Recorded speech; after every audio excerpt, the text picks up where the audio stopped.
Hey, good afternoon, everybody. Welcome back to the show. It's Friday, May 5th. It's Anything Goes Podcast. It's your host, Chris. And of course, we have a Jimmy. What's up, Chris? How's it going? Good, man. I am obviously not home. As you can tell by the background, that's not normal. I am at the Rocky Gap Casino and Resort in Cumberland, Maryland. It's actually in Flintstone, Maryland, but I think Living Cumberland. it up.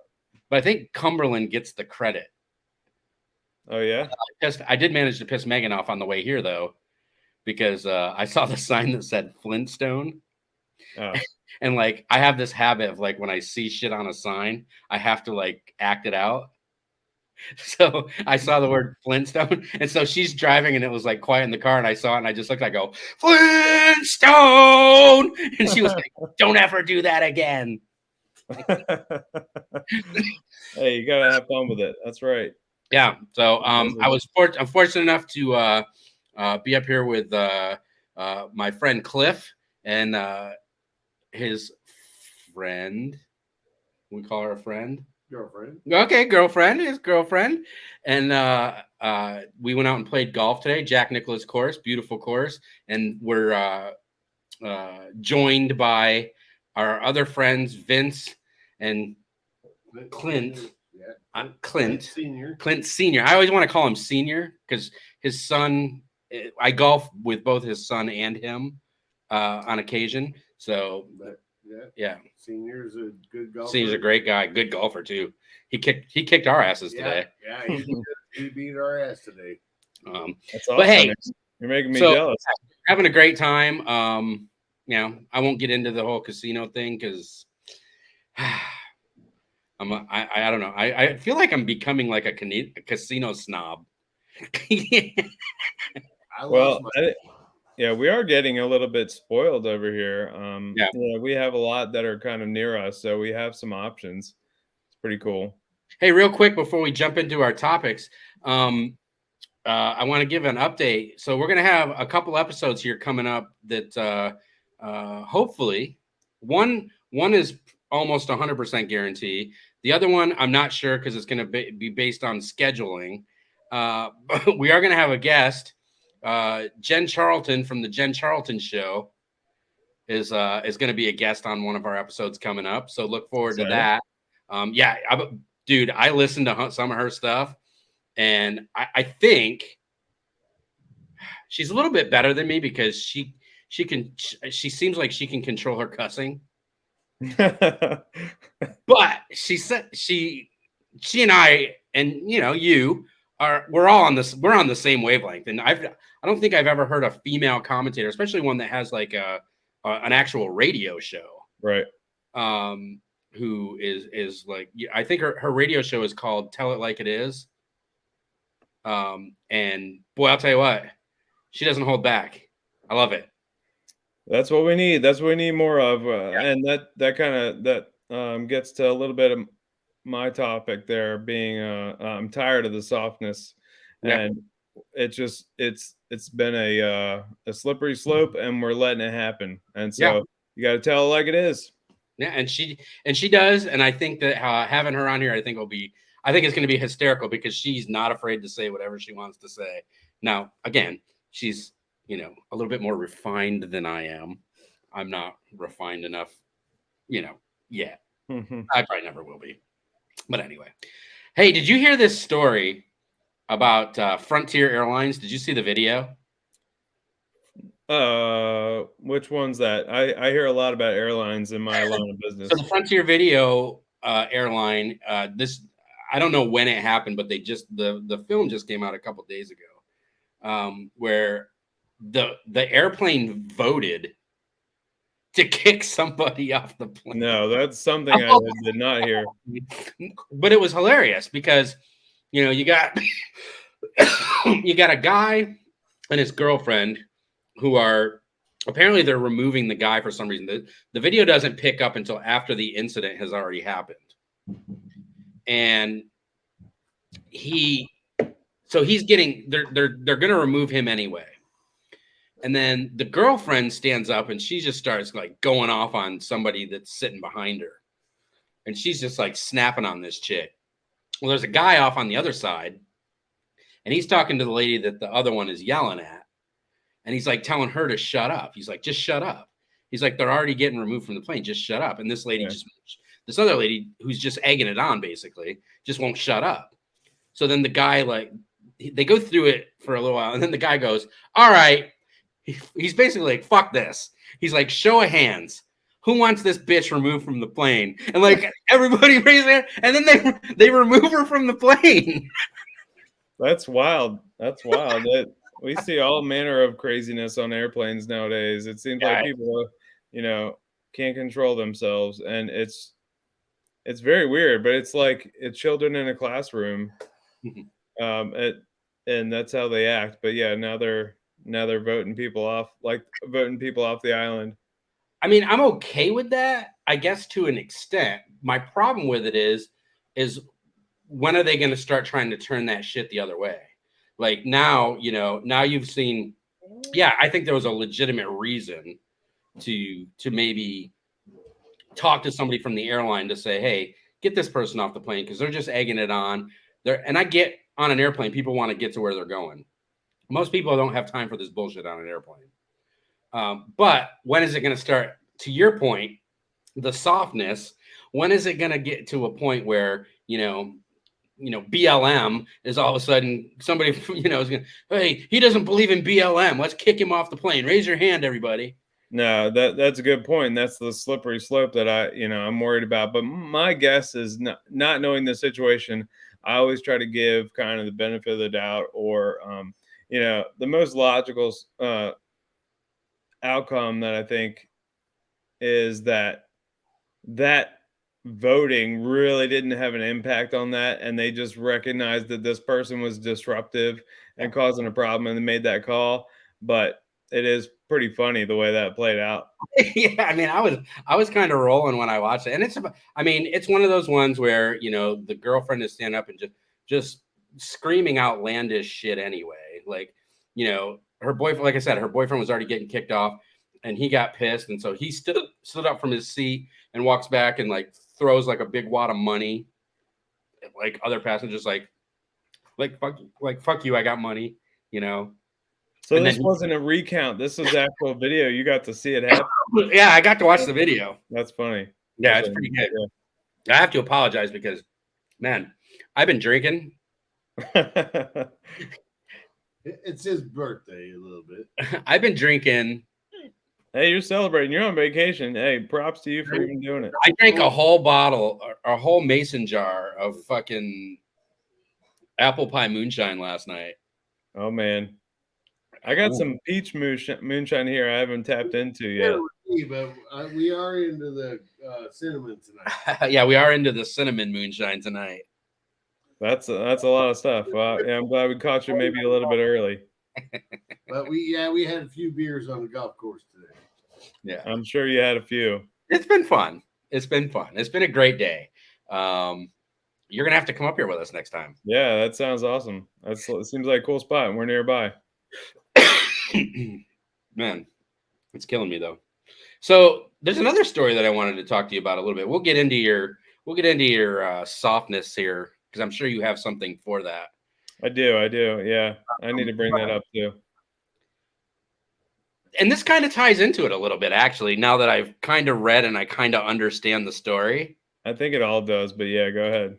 You're right. And that's actually part of what I want was when we get into it. That's what I was going to talk about is like, this is kind of how this is like overflowing into everything, right? The softness. Yeah. And so last August, okay, keep in mind, this is last fucking August.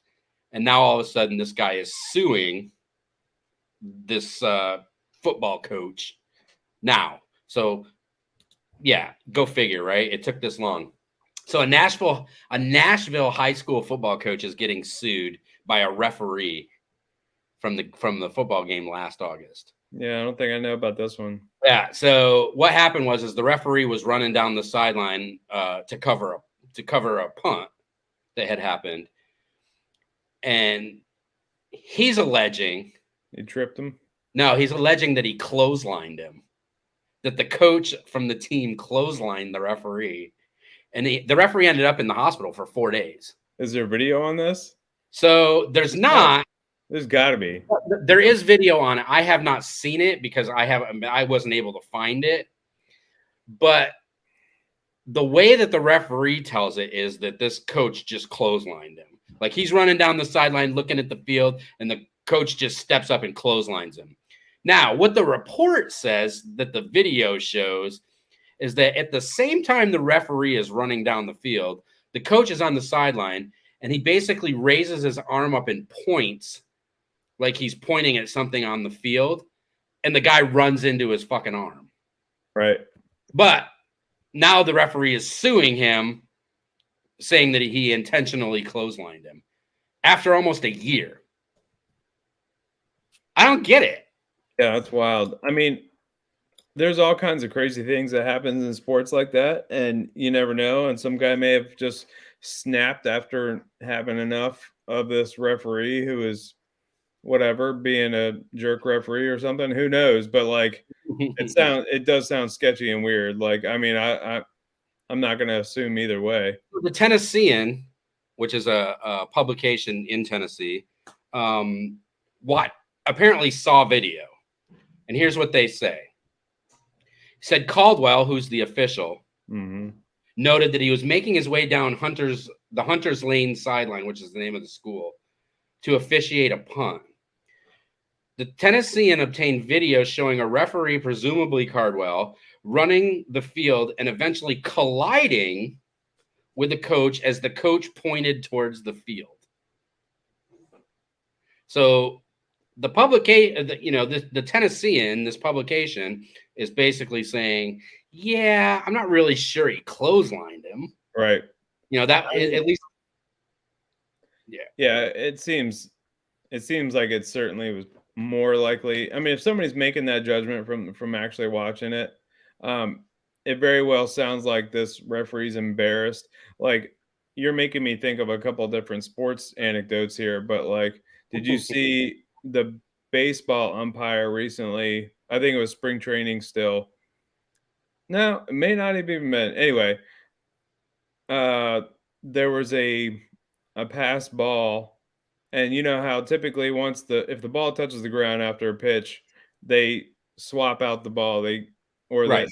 The umpire will give them a fresh ball. Right. Well, the catcher puts his glove up like this, and then he puts the glove down, not looking at the umpire, and the umpire goes to put the ball in the catcher's glove, and he ejected the catcher.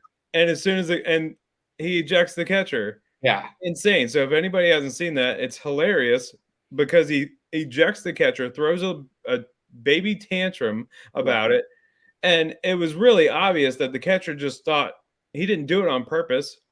He thought the pitch before that, when that happened, the umpire ended up throwing the ball out to the pitcher himself. So he was like, "Oh yeah, I don't need to do this because he's going to do that again." So the catcher was totally shocked. But the point is, referee got his feelings hurt. Yeah, and it blows my mind that they don't like correct themselves. There is absolutely, baseball is the one sport that I will say, and I love watching baseball. Baseball is probably my favorite sport to watch on TV, especially now that the games are only like 2 hours long. But very shortened. Very, very shortened. But what I don't like is there is absolutely no accountability for umpires in baseball. They fuck stuff up more than any other officiating crew in any other sport in America.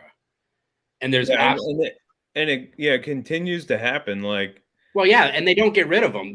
I mean, baseball is probably one of the few sports where any avid sports fan in general could probably name the top 3 or top 4 worst umpires in baseball. If you can name an official from a fucking professional sporting event, that's bad. That's bad.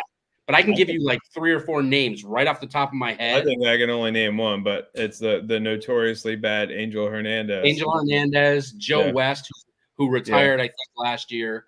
That's true. And there's a couple more. But if you look at the clips on YouTube or whatever, baseball clips, it's always the same 4 or 5 Yeah. that continuously. Laz Diaz, the guy's been around for 20 years in baseball. He's been horrible for 20 years in baseball. I think that it's kind of a moot point because they are making strides to make them pretty much irrelevant. I mean, they're allowing reviews and allowing them to get the calls right more often. Because I mean, they've blown perfect game calls, like and blatant that guy. Oh, what's that guy's name? He's another one. He's the one who's got the big Fu Manchu mustache. He blew the perfect game call with Detroit. Yeah. Where they threw the guy out at first and he called him safe, the freaking last batter of the game. And so wildly, so obviously wrong. It wasn't even like, in the heat of the moment, I understand you could possibly see that was not, if it's bang, bang, but that was just so obviously wrong. But and that was the year before they started allowing replay. Yeah. Well, I mean, that's why though, because they're like, this stuff can't happen again. We need to get this stuff right. And they're doing that, and they're testing out things like the pitch, what do you call it? The automatic pitch readers, right? That are potentially. And I think the minor leagues last year used that system. It had some success, but not enough. It's not at the point yet where they're comfortable making it an actual part of the game. And I'm not sure that you can ever get rid of actual umpires. I don't think that is necessary to. I mean, I think they'll still have a purpose, but I think it will essentially avoid a lot of that stuff. Yeah. But computers can't take into account, the issue is computers can't take into account the human factor. And there's a lot of human factor in sports. Sure. It's not just that it was a base hit. It was, did he slide illegally? They're also not going to get their feelings hurt when somebody puts his glove down in front of you or makes you look bad for a second. And softness, right? The umpires in baseball are about as soft as it comes, and they have been for years. And that really bothers me that they just can't even correct themselves. They can't, because I feel like in football and stuff, they confer and they talk about it and they say, yeah, you saw it one way, I saw it another, let's just go with it. Happened last night in our lacrosse game. The referee was standing down the wrong end of the field. She calls an offside penalty on us, saying we have 7 people, and immediately we're like, where? What are you talking about? And it was very clear that she was wrong. Mm-hmm. And understandable. Sometimes you see it and you stop it, but it's okay to correct yourself and say, my apology, that's fine. Play on. No, don't enforce a penalty when you were blatantly wrong. I don't know. That stuff just bothers me. But what was your original sports story that you brought up? Because the point was I was going to relate it to the girl college basketball player this year who punched the other girl. Yeah. Oh, you were talking about the clothesline guy. Yeah. The girl, it's just ridiculous, the stuff you see out of nowhere in sports where the girl punches the other girl in the walk when they're shaking hands line. Yeah. I mean, that was just incredible to see that somebody would take it to that extent. It was just like a cheap shot. Those people I want to see prosecuted that. Well, she was. Yeah. I don't think we ever heard an end result of that. It may very well have gotten dropped. I don't know. But she was arrested and charged with assault. Now, look, I add arrested? Yes. She was arrested. After the game, she was arrested and she was charged with assault. But that's because it was after the game. So, look, do I think that in the heat of the moment when these guys get into a fight on a basketball court or on a football field during the game that they should be charged with something? No, I think that's part of the game. That's competitiveness. And that's, sometimes it's petty bullshit, but and a lot of things. But if you're talking about after the game's over. Yeah. Well, there's certain things that go beyond the game. Like, Right. because I mean, we saw it also a couple years ago in our kids lacrosse league when another kid got pissed off in the middle of the game and then just took his stick and after the whistle blatantly swung it and hit one of our players in the back of the head, not looking, hit him in the back of the head. Like Mhm. that, I'm sorry, that's violence that took it outside of the actual gameplay. Right. And that's completely unacceptable. I actually have the article of that girl, Memphis basketball star Jamira Shoots, Yep. pled not guilty to assault charges after she appeared to sucker punch an opponent in the handshake line. Yeah. Pled I mean, it's not not guilty. luck. Yeah. Shoots was elbowed in the face late in the first half. Right. Which never happens in a basketball game. Right. But like there's difference when it's a scuffle and whatever and or like when a ball player charges the mound or something, like Mhm. you know it's coming. But if you wait for them to pass or whatever or you just sucker punch somebody, like Right. I'm sorry, that is the most cowardly bull crap you can do. I agree, especially after the game. Like I said, that's kind of where I draw the line. Is like after the game, like the game's over, and yeah, you might have taken an elbow in a basketball game, but it's part of the game. People get hit with elbows in a basketball game all the time. Yeah.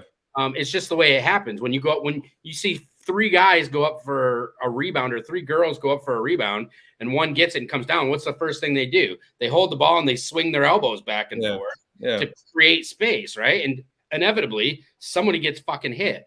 But I think we have to be careful with that too, because take baseball again. Prime example, a guy hits a home run and shows off. Well, guess what happens to the next batter? He gets a 95-mile-an-hour fastball right in the middle of the back. Well, and I'm totally against that. Really? I hate that. Part of the game. That's historically been part of a baseball game. I don't care about history that you hit a batter. If your feelings are, if you're that soft that you need to, that you can't take somebody that turns or throws their hands up or flips the bat a little bit, and then you have to throw the you can cause some serious harm by hitting somebody in the head with a baseball. Well, in the head's different. Like generally speaking, they always throw at their butt or the lower part of their back. I wouldn't say that. I would say that maybe I understand that point, but that's not what happens a lot of time. And because in those cases, those players are not the ones that are charging the mound. They take it and they take their walk. The ones that are charging the mound or the ones that retaliate back and forth game after game is because somebody took it way too far and threw it their head or did something ridiculous. Or if you throw it at anybody, there's a reason why those players get so upset. And I think throwing at somebody in a baseball game 100% is wrong. If I was a coach, I would say you're not throwing at any players on purpose. Like, just stop. It's funny you say that because actually, I think this past week in a Major League Baseball game, a manager, I want to say it was the Mets, a manager got ejected from the game because a pitcher threw behind a guy. And they gave out warnings. So I don't know if you know how that works. I do. And that's what I'm saying. It's standard though. It's standard for them they'll throw out the pitcher and the coach. Well, they didn't throw the pitcher out. He gave warnings to both dugouts. And the manager from the team that the batter got thrown at, the one who was thrown at, he came out and his argument was, and this is because of the historical nature of how this has worked in baseball throughout history. He came out and argued, you can't give us a warning because we need an opportunity to handle it between the players on the field. You just stopped us from being able to basically retaliate, and that's bullshit. And that was the coach's argument, and he got ejected for arguing. Oh, I see what you're saying. Yeah, but okay. I mean, I get that, but I also I still disagree with it because we need to retaliate is dumb. We need to retaliate by throwing behind somebody. You can throw behind somebody. What does that do? Yeah. That does nothing. So I'm fine with if anybody is intentionally throwing at a batter, you're gone. I understand, and sometimes it's very hard to say whether or not it was intentional. But if you throw at a batter, to me, you're gone. Beat them on the field. That's what I don't care what sport it is. Yeah. Beat them on the field. If you can't take it, if you can't take somebody either taunting or whatever, I'm sorry. I know you're feeling. All it is your feelings are hurt. Beat them on the field.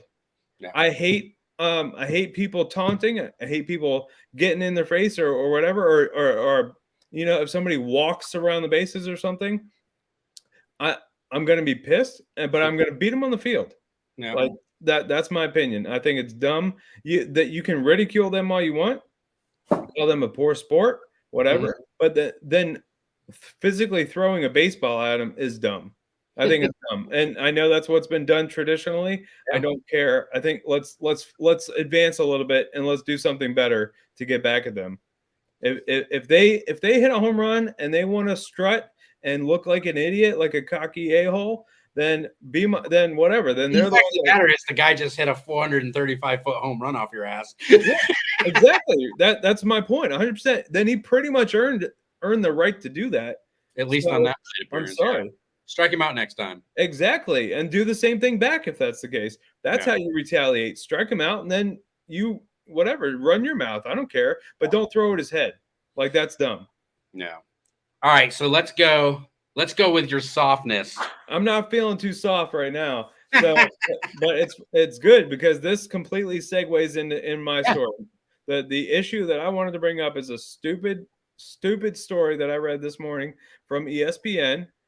ESPN Jay Williams. Do you know who that is? I do know who that is. Former, I guess Duke basketball player and whatever else. So I don't know if I want to read this. I didn't really prep what part of it I wanted to read. So let me just describe it. He was, I think, having an argument with Stephen A. Smith, and Stephen A. Smith said, Yeah. I mean, that was the point. And so that's what they do. But Stephen A. Smith brought up the subject of, hey, so if I think he said if Steph Curry beats LeBron in the playoffs, does he knock him off of Mount Rushmore? And trigger word, or trigger term, whatever, he just triggered. Now he's canceling Mount Rushmore. And of course, we've heard this a little bit in recent years, like how racist and whatever Mount Rushmore is, but he called for the ending of using that term, that you can't use the term Mount Rushmore anymore. That was Stephen A. No, that was Jay Williams. Oh, Jay Williams. Okay. Yeah, he's whining, he's complaining. I can probably get a quote here, but what are your thoughts on that? I mean, first and foremost, I will say anybody who sits down and talks with Stephen A. Smith, you have to be prepared for race to come up as a topic or canceling to come up as a topic, because he's made his career out of. That's funny. He didn't even start that. He's the one in this case. Maybe it was a segue. Maybe it was the guy preempting him from saying it. I mean, that's the way I would look at it, to be honest. Now I haven't seen the interaction. Yeah, but he just meant Mount Rushmore as in like, who's your top 4 guys? Yeah, and that's kind of been a liberal, because of course everyone that's on Mount Rushmore is a racist, according to. Okay, so I got the quote for you. So Jay Williams said, "Okay, can we first off just stop with the Mount Rushmore talk? They're not even the 4 best presidents the country's ever had. Everyone in this room was not even able to vote. I just want to say that off the top. That's our metric for success. That's our king." That's the argument he decided to make in the middle of that discussion about basketball, talking about who the top basketball players. He decided to derail it, talk about a stupid liberal talking point about canceling Mount Rushmore. Well, and again, it transfers over into sports too, but that's a centerpiece of liberalism is deflection. He obviously couldn't make an argument based on the Curry LeBron James argument, so he had to pivot to something else, because I look at it as he's waiting for that opportunity. He's had he's had those talking points like waiting in the wing, and as soon as somebody brings that up, he's like, yes, now I can bring up my political agenda. I can show my virtue and demonstrate why America is bad. Like, I just want to say, shut the freaking F up, you liberal pieces of garbage. And you're whining and you're benefiting. Like, why don't you give up everything you have, give up your millions of dollars? Why don't you give it all to the Native Americans? Because that's all his story was about. Like, that it's on stolen land. And I'm sorry, give up all your crap. Why don't you go move to whatever country that you think is better, that you think that you should be in? Because whatever, I'm not even going to get into certain things, but like, I'm sorry. Yeah. So you are benefiting off of everybody that led the way before you, and now you're just going to like piss on the grave. Yeah. Well, I think and it leads to the bigger topic, Jimmy, of you can't have it both ways. You know, what liberals talk about all the time is how horrible this country is. You know, everything about this country is fucking terrible, right? But they always want to be in charge. They're always vehemently going after power in this country to control it. They have controlled it pretty consistently over the last 20 to 30 years, and they haven't changed anything. So I'm like, on one hand, you're saying, "Oh, this is a terrible country," but you've been in fucking charge. Yeah, you've had years consecutively where you've been in charge of running. That's why you've noticed, and I don't know if you've noticed, but I've noticed over the last maybe year or so, the whole systemic racism thing has fucking gone away. Well, why is that? Because people started asking the questions. Well, okay, so you're saying that this country, the laws in this country are systemically racist. My favorite question to ask him is, well, so are you saying that the members of the Congressional Black Caucus are racist because they make the laws?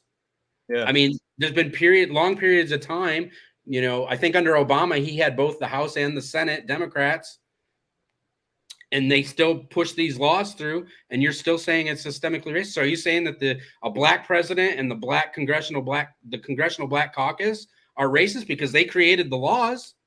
So who's racist? I mean, they're black. And then all it does is get into goalpost shifting. Then all they can do is talk about 400 years ago and 300 years ago and 200 years ago. Like, all they're talking about is everything that has nothing to do with now. Why you're regressing our progress? It's so stupid. But that's the point. The point is, and we can talk. We've talked about this a million times. The urbanization of minority communities was a plan, and that plan was to get minorities into these urban centers where Democrats control that population. They control the entirety of the government in these populaces, and they have not been successful.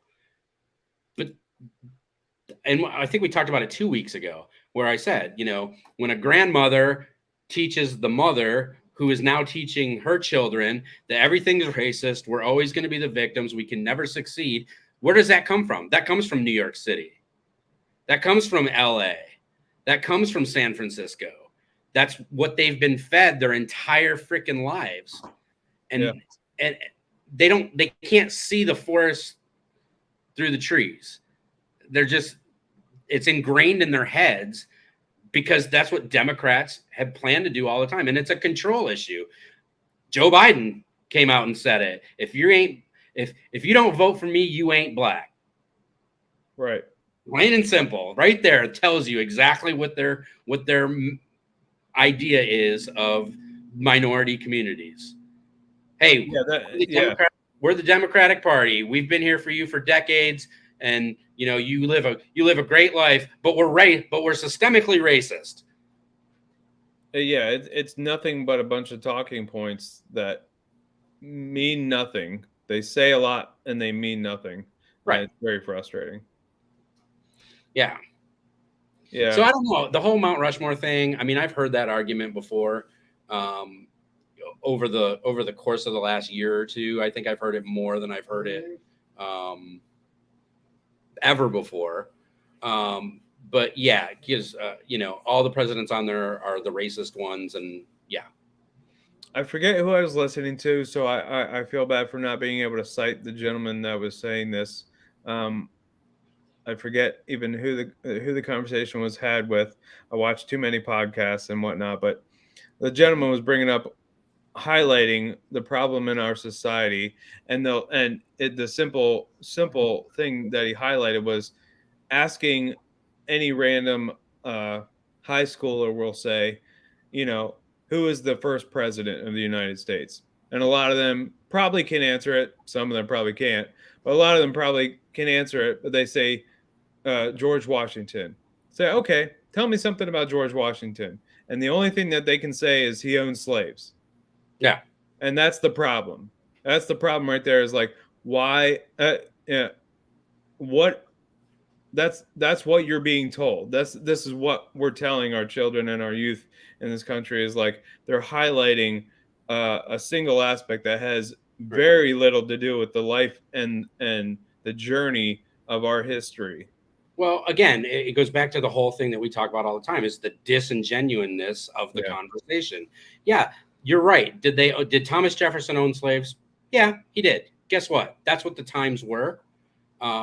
Is it right? No. But they never talk about the 3,200 free black men who owned slaves in America. And they ignore the fact that the first person to own slaves in America was a black man. Right. So they ignore the fact. They also ignore the fact that slavery has been taking place across all of history, 100% of history, because slavery is still alive and well today. Right. Go to Africa. Right. It's just, unfortunately, it's a fact that it exists, but like, to be so fixated on it is the problem, and not acknowledging the other important factors that are involved. But yeah, 100%. And that's intentional. I mean, that's intentionally the focus, because it feeds the narrative, which in turn feeds donations, which in turn feeds reelection of Democrats in these urban areas. AOC got hit this week for the Marine who basically choked out that guy in the subway. Yeah. Who was threatening to kill people. And this Marine, 24-year-old Marine, took it upon himself to step up and protect a bunch of other people. He put him in a chokehold to take him down. The guy ended up dying. And AOC, when asked about it, absolutely refused to acknowledge that the guy was wrong.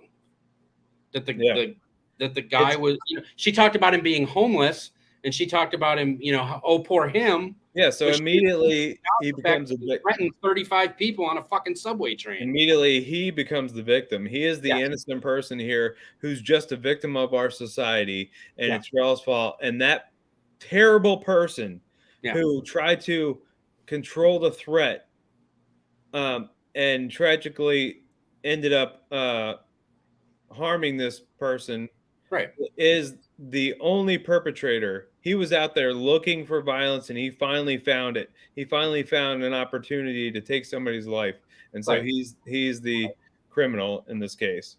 I'm sorry, but unfortunately, that's what happens in these places where you have a DA Bragg who has created the environment where if you do anything to try and have any semblance of self-protection, or, keep in mind, Bragg's the same guy who charged I think he was like an 86-year-old man who shot a guy trying to break into his house at 2:00 in the morning. He charged him with murder, and only because he got like massive amounts of pressure did he drop those charges. This Marine's going to get charged.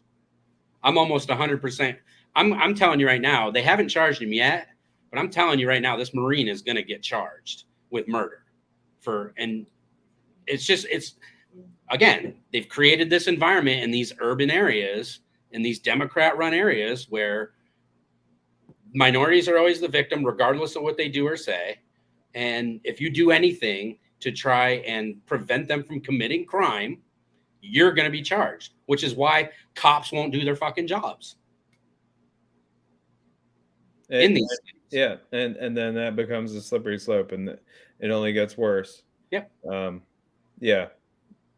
I wanted to bring up something since you brought up AOC, because it's such a rare opportunity.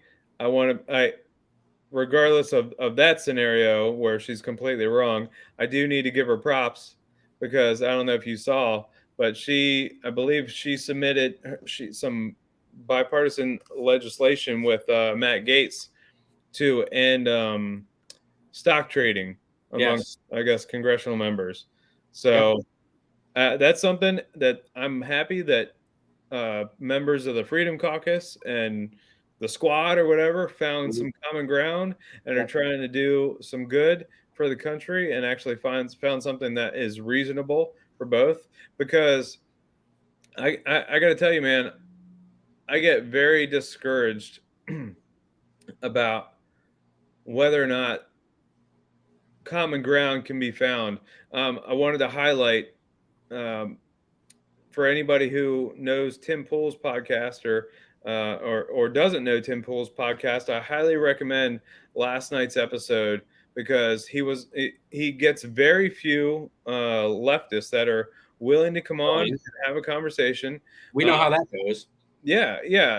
But to this guy's credit, he did have a gentleman on from the Surfs. The Surfs TV is like his tagline. I don't even know what his name is, but that's all that they advertised on there. That's all that he advertised. But he was a strong, like, let's just say liberal, progressive, maybe even Marxist, is what he described himself later on. But he was very, very open and willing to have a conversation with Tim and his other cast members there. But it's hard to find those good debates to listen to. So I highly recommend people listen to it. But I get discouraged because so much of it was almost hard to listen to, because they're like talking past each other, and their perspectives. And Tim Pool is no conservative. He spends a large portion of this podcast explaining why he's not like on a far right conservative or anything close to that. But there's still him just sitting there and speaking general common sense is going past this guy who doesn't even know a lot of what he's talking about. I mean, and so it's just, he is so set in this mindset, and he can't see things through the same lens that we do. And I probably suffer from the same thing. I just can't see it through their lens either. And I'm not going to. But man, that you would think that.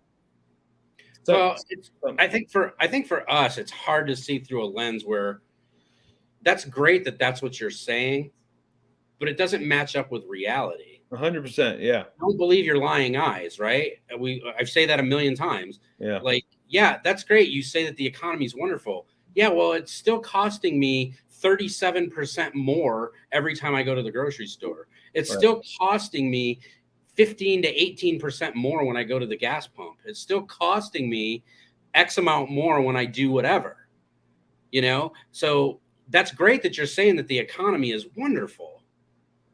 Yeah, you can say it. Yeah, but I'm not really sure. But that's the thing. There was a congressional hearing within the last week or two where I always forget his name. Donaldson, maybe. Florida congressman, I don't know, black guy. And he's like, just because you keep saying it and you keep repeating it doesn't make it true. And that's great that you guys all get your little Cliff Note book at the beginning of the day, Democrats, that, hey, these are the talking points and we need to repeat it. But that doesn't make it true. It's so well, I mean, it's highlighted so often when they just don't practice what they preach. When they say, "Oh yeah, we need immigration, blah blah blah blah blah." Okay, Right. well, how many immigrants do you support coming into your home or into your community even? They don't even want them in their cities. Like they interview people in New York and they're like, "Yes, I support more immigration." And then they're like, "Oh, but you know what? New York's already pretty populated, so probably somewhere else would be better."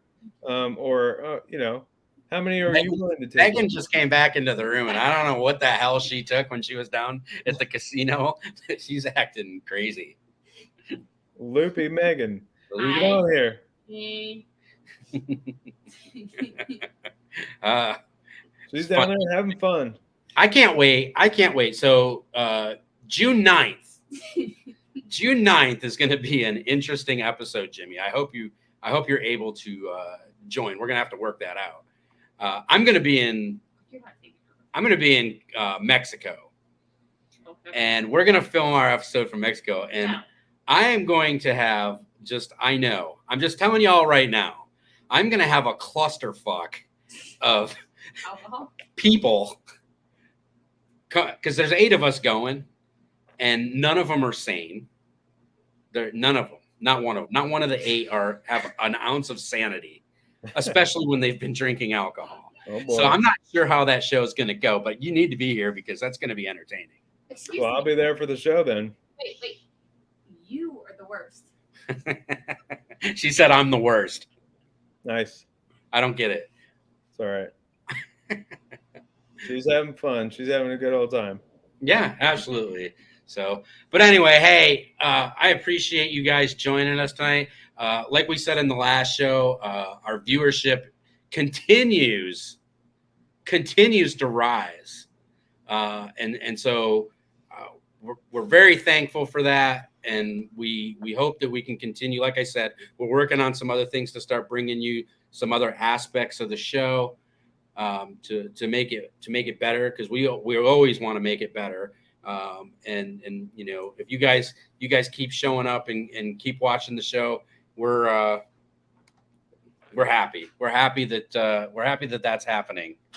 It's hard, and people, I don't like a lot of times, or probably never really, I've never talked about, how sometimes frustrating it can be to put stuff together and wonder, okay, why did this episode not get the viewership that another one did?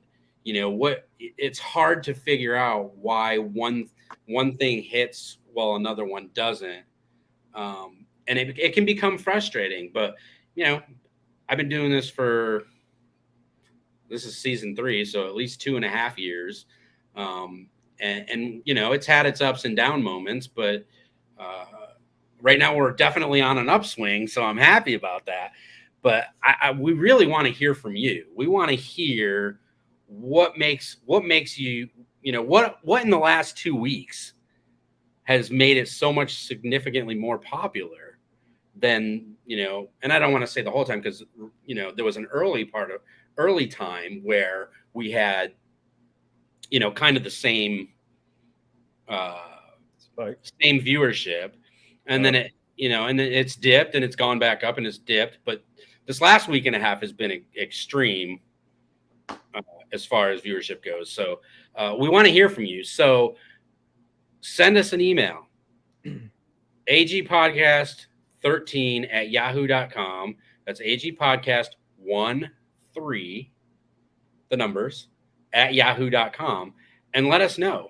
And if you want to be on the show, if you want to come on, it doesn't matter what you believe. It doesn't matter, if you think we're full of shit, if you love us, doesn't matter. I'm still waiting to hear back from why I failed the episode however long ago.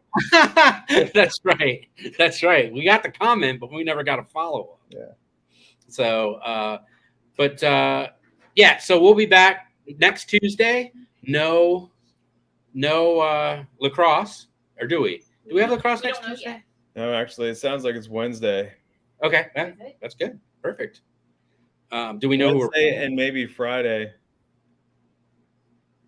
Do we know who we're playing? Well, we have to win to Wednesday first. From what You're spitballing. I get it. We'll probably play on Friday. Is all I'm going to say.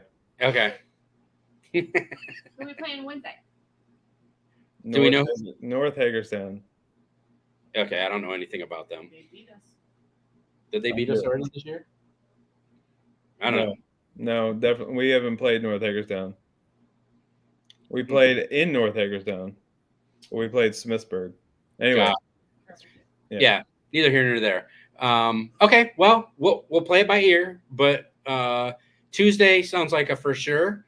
So we will be back with our next episode of Trash Talking Tuesday next week, and we will see you then.